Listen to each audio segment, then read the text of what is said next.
Well, Senator Rick Scott is focusing on protecting people in Venezuela and stopping families who have moved here from getting deported. News 6's Mark Lehman was there as Scott met with community leaders in Orlando this morning to talk about what can be done to get results. The situation in Venezuela is something Senator Rick Scott has been focused on since his time as governor. Today's meeting is serving as a reminder on the issue, with Scott saying the longer Nicolas Maduro is in power, the worse things will get. Senator Scott was joined by more than 24 Venezuelan Americans, community leaders who now call Florida home, but many have family back in their home country who they say are suffering. Today, Scott spoke about his time at the border of Venezuela, likening the situation there to genocide, something he says is coming at the hands of the Maduro regime.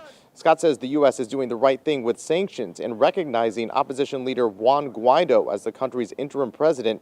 And today he called for a renewed effort to bring freedom. The first thing we got to do is we got to get the world to understand there is absolute genocide going on.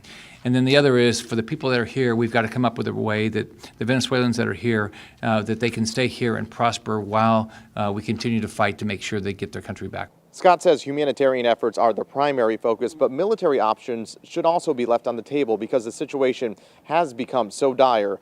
Today's visit comes a day after the House passed a bill that would protect 200,000 Venezuelan nationals in the U.S. from deportation. That's something Scott says he supports, as the bill will now go to the Senate. Scott also says he will continue to welcome any and all ideas that will help the people of Venezuela. For now, reporting in Orlando, Mark Lehman, Getting Results, News 6.